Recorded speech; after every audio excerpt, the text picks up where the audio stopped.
Hi, I'm Marty Krizwanis, and I'll be hosting the next episode of Over My Dead Body, the only talk show that brings to life the most influential and compelling people of our history and culture. We'll travel to the heart of Silicon Valley for a rare interview with the co-founder of Apple Computers, Steve Jobs. I'll bet you guys think you know everything about him. Think again. Which of these famous actresses do you think I slept with? I'll pick door number one.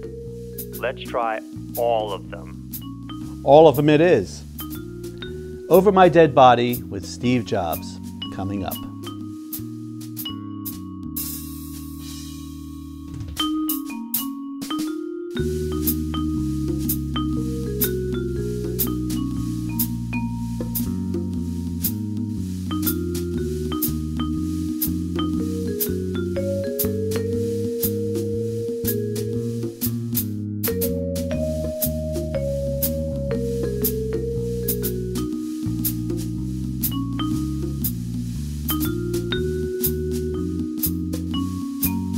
Hello, I'm Marty Krizwanis, and this is Over My Dead Body, the only talk show that brings to life the most influential and compelling people of our history and culture. Today we've traveled to Palo Alto, California, the heart of Silicon Valley, more specifically Alta Mesa Memorial Park, where our guest, Apple co-founder and computer pioneer Steve Jobs, has taken up residence. Come on, let's go say hello. As you all know, Steve Jobs invented the Macintosh personal computer, the iPod, the iPad, the iPhone, and a whole bunch of neat stuff like that. I also founded Pixar. Yes, you did. Welcome to Over My Dead Body, Mr. Jobs. Call me Steve. Okay, Steve. First of all, I want to thank you for coming on our show. I realize you're a very busy man and that this is the first interview you've agreed to do since your death in 2011. You're quite welcome, Marty. I'm guessing most of the people watching this show are doing it on an iPhone or an iPad. No doubt. Mr. Jobs, Steve, would you mind telling our viewers a little about your background? Not at all. In 1955, I was placed for adoption. Thank God, because my real father was a Syrian dude named Abdul Fattah Jandali. Try spelling that for the gym teacher. Anyway, my dad, the Muslim, figured my mom's family from the Midwest would never accept him. Like, no shit, Sherlock. So I got placed for adoption. And fortunately, a white couple in San Francisco ended up with my introverted, nerdy ass. And how did that work out? Middle class all the way. I was a precocious little shit like the rest of the kids in my neighborhood. At what point did you get the desire to invent things? When I was 12, I wanted to build a frequency counter but didn't have the parts. So I found William Hewlett in the Palo Alto phone book and dialed his number. He actually answered. Not only did he give me the parts I needed, but he offered me a summer job at HP. I was in heaven. Although looking back on the experience, I think the guy just wanted to molest me. My understanding is that your adoptive dad, Paul, was a repo man. That's why I never liked having license plates on my car. There's a law in California where you don't need license plates for the first 6 months. So every 6 months, I'd get a new Mercedes. And your mom, Clara, was too frightened to love you for the first 6 months of your life for fear of losing you. As a result, I'm still a breast man. Actually, she was afraid my real parents would change their mind and file a lawsuit to get me back. I also read that your mom wanted to return you at age 2. She flip-flopped. First she feared losing me, then she feared keeping me. I think she just wanted an upgrade. Is that why you became a loner? Well, duh. I didn't bathe. Plus I hated people. Still do. I basically wanted to create a bunch of products and connect the world so everybody would leave me the hell alone. What was the best thing that ever happened to you? Meeting Steve Wozniak in high school. I was 13 when we met. He was 18. Love that guy. Although he may feel differently about me, I made him my biatch. Was he your best friend? Steve and Chris Ann Brennan, who I screwed on and off for years, and we had a daughter together. They were my only friends at Homestead High. According to Time magazine, you started Apple with only $1,350. Correct. I sold my VW microbus for $850, and Woz sold his HP calculator for $500. And rumor has it that you never learned to code. Who has time for all that? That's what Chinese people are for. What exactly was your role in the creation of Apple? Simple, Marty. I'm a facilitator. I assemble a group of people, tell them what to do, and then take credit for it. Example. In 1973, Woz designed his own scaled-down version of the Pong video game called Breakout. I showed it to Atari, told them I invented it, and they gave me a job. Did you tell your friend what you did? Hell no. As a matter of fact, they offered me $50 for every chip that I could eliminate without affecting the performance. I told Woz, he worked his ass off for 4 days and eliminated 100 chips, so Atari gave me $5 grand. Then I told Woz they only paid me $1,500, and I gave him $750. And just so our audience is clear on this subject, is it true that you never finished college? I attended Reed College for 1 semester and audited classes for 18 months after that, but I never got a degree. However, I didn't jump into the computer thing right away. What did you do? In 1974, I traveled to India and stayed there for 7 months. Why India? I thought it was the thing to do. My old buddy Daniel Kotke and I traveled 8,000 miles to get some enlightenment and meet this jerk-off guru. When we got there, it turned out he died the year before. So I shaved my head and came home and told everybody that we met and became close friends. You came home with a shaved head? Yep, that's when everybody really started taking me seriously. And you were up and running? More or less. Even though we were working out of a garage, we needed to raise money to keep afloat. So Woz and I, Woz, made a cheap digital blue box, which was a device used to make free phone calls. And I sold them illegally. We were able to make enough money to keep our little company, Apple, going. By stealing from the phone company, you saved Apple? Ironic, huh? Since 30 years later, we completely did them out of business. Who doesn't like stealing from the phone company? So, in 1975... In 1975, I was 20, and Wozniak was 25. We set up shop in my parents' garage, which is where Woz invented the first Apple I computer. We built it from a typewriter, a cassette recorder, and a black and white TV. Everybody thought we were nuts. And the rest is history. Only a year before, I was sleeping on a friend's floor and returning Coke bottles for money and getting free meals from the Hare Krishna temple. According to Forbes, you were worth $1 million at 23, $10 million at 24, and over $100 million at 25. I could now afford deodorant. You know, when I worked at Atari, they made me come in at night because I walked around barefoot and stunk. You became a father rather early on, is that right? Yes. In 1977, Chris Ann got pregnant when Apple was in full swing. And according to what I read, Chris Ann went on welfare and cleaned houses to support your child, Lisa, who was born in 1978. I kept her pregnant and working in someone else's kitchen. And you had close to $400 million at that time. The press tried to portray me as a deadbeat dad. It was only $100 million. So when Time magazine learned about this, they decided not to name you Man of the Year and instead gave the award to a personal computer itself. That sucked, I'll admit, even worse than getting cancer. But I did pay child support after we went public. I gave Chris Ann $385 a month so she no longer had to clean houses. She became a waitress. Steve, didn't you think that was just plain wrong? Denying paternity was kind of slimy, but I did take my daughter to Whole Foods, and not too many people can afford to shop there. Even Bill Gates doesn't go there. In fact, the only person who can afford to go to Whole Foods is Jeff Bezos. So you did see your daughter? Yes, and I taught her things of importance, like parking in handicap spaces without guilt. I've done it for years. Also on Halloween, we had the scariest house in Silicon Valley. Lisa helped decorate it. Every year I'd wear the same costume. I dressed as Wozniak. Steve, we have Kim Senis, a 9th grader from Henderson, Nevada, on the line. Mr. Jobs, I'm writing a school paper on driverless cars. Do you think they'll ever catch on, and will they really work? Good question, Kim. But think about it for a minute. We pretty much have them already. Since people text the whole time they're driving, the car essentially has no driver. Diane Cooper, a high school teacher from Matawan, New Jersey. Say hello to Steve Jobs. Hi, Mr. Jobs. First of all, thank you so much for inventing the iPhone. I really love it. My question is, I was wondering if you smoke pot like me. Diane, I used to love pot. I called it turkey, and sour diesel was my favorite. The iPhone was designed for potheads like yourself, so thanks for calling. Steve, I read that you got stoned for the first time in 1970, and it was then that you discovered Bob Dylan, Moby Dick, Ernest Hemingway, and Shakespeare. My favorite play is King Lear. You told Newsweek that taking LSD was one of the 2 or 3 most important things you ever did in your life. It was number 3.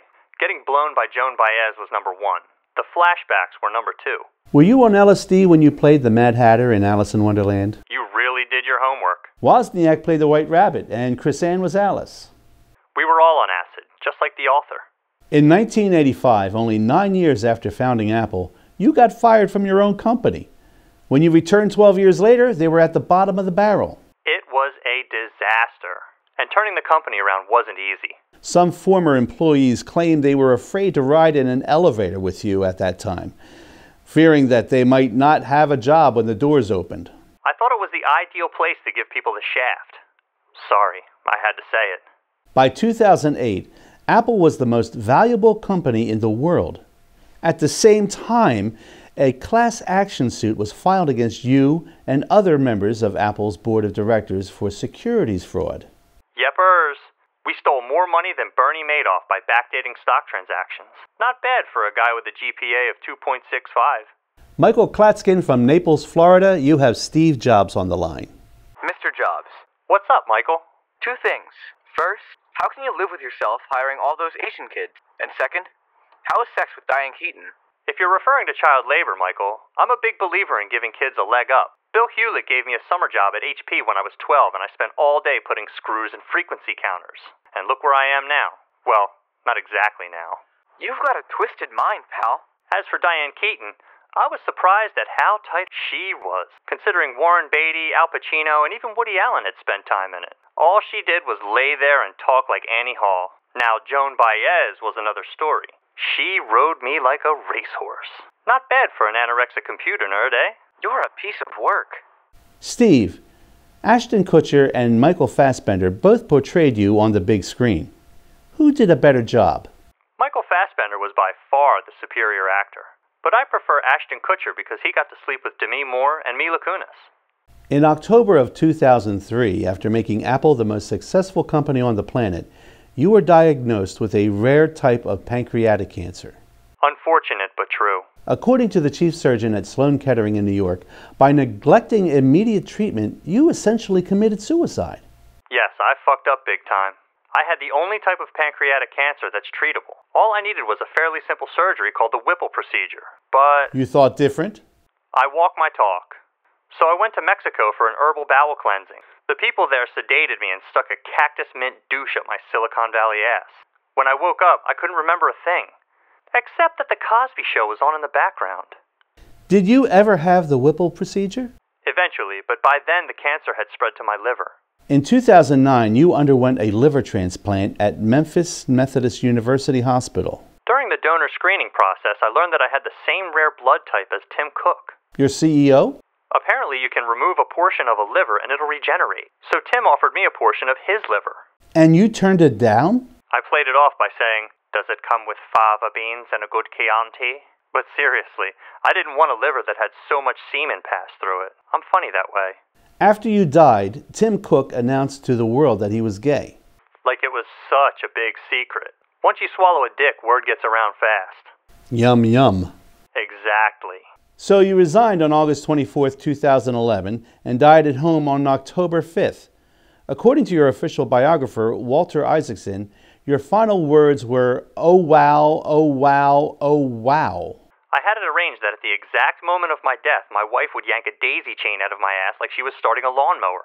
I came and went at the same time. Were you really worth $8.3 billion at the time of your death? I'm definitely the richest man in the cemetery. Just look around you. My neighbors are David Packard, Shirley Temple, Tennessee Ernie Ford. Even the guy who invented the transistor is here. Talk about networking. At least you have intelligent neighbors. Are you aware that after you died, Apple, Microsoft, and Disney all flew their flags at half-staff? It was my idea. Was it also your idea to give each guest at your funeral a small brown box which contained the autobiography of a yogi by Paramahansa Yogananda? You get serious points for being able to pronounce that motherfucker's name. Yes, it was my parting joke. I'm sure they all thought they were getting the new iPad. What a letdown. I read not long ago that your wife Lorene Powell-Jobs stops in from time to time at the Apple offices, and that she visits your office, which is not only still there, but was left in the same condition as it was when you worked there, including the nameplate on your desk. Is that right? Yes, it is. You know, I missed only one business meeting in my entire life, and that was to go out to dinner with Laureen. I was giving a view from the top lecture at Stanford. She was sitting in the front row, and from that moment on, we were never apart. That's true love. Lorene was everything to me. We were married for 20 blissful years, and she held my hand when I died. I thought she was yanking a daisy chain from your ass. She was multitasking. Anyway, I wrote her a love letter for our 20th anniversary and gave it to her at the same hotel where we got married. That's very sweet. I remember it by heart. We didn't know much about each other 20 years ago. We were guided by our intuition. You swept me off my feet. Our love and respect has endured and grown. We've been through so much together, and here we are, older, wiser, and we're still here together. My feet have never returned to the ground. That's beautiful. Well, her feet haven't returned to the ground either. Turns out the love of my life was at a Houston education conference in 2011 and met this dude, Adrian Fenty, who was the mayor of Washington, D.C. Well, the guy's married, but little cocksucker that he is, he hits on my wife, and the next thing you know, he files for divorce from his own wife, and bada bing, bada boom.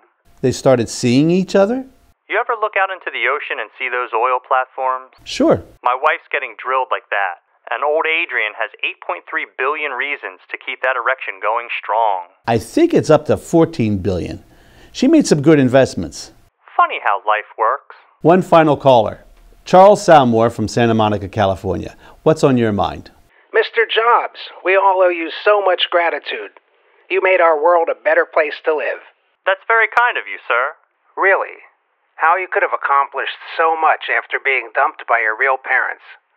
I mean, in the 56 years you were on this earth, you co-founded Apple, Pixar, and obtained a mind-boggling 342 design patents. So my question has two parts. Are you still wearing the Issey Miyake black turtleneck you wore to the office every day? And the New Balance sneakers. Don't forget them. Yes, I am. And the second part of my question is this. Do you think what's happening right now as we speak has anything to do with karma and the way you abused everybody around you, including your daughter Lisa, her mother Chris-Ann, and all the Apple employees, including your best friend Steve Wozniak? How you refer to PCs as dog shit and the people who buy them as losers? And how, on top of everything else, you have the nerve to pretend to be a Zen Buddhist? What do you mean by saying what's happening right now as we speak? I have a tech buddy who knows your wife Lorene and her boy toy Adrian. And I'm told that as one of the many, and I mean many, sex games they play, they both wear black turtlenecks and rip them off each other every day. Then Stud Muffin yells, "Think different," as he drills your widow Mrs. Jobs hard with his BBC. And I don't mean the British Broadcasting Corporation. What goes around comes around. Oh, God. And I love your stupid quotes. Don't let the noise of others' opinions drown out your own inner voice. Stay hungry, stay foolish. The ones who are crazy enough to change the world are the ones who do. You piece of shit, asshole motherfucker. Oh, God. It appears that Steve Jobs has gone into Zen mode. Yes! Michael S. Rosenwald of the Washington Post said, Jobs was charming, loathsome, lovable, obsessive, and maddening. I think this may all be true. Thanks for joining us today. We'll see you again soon on the next episode of Over My Dead Body.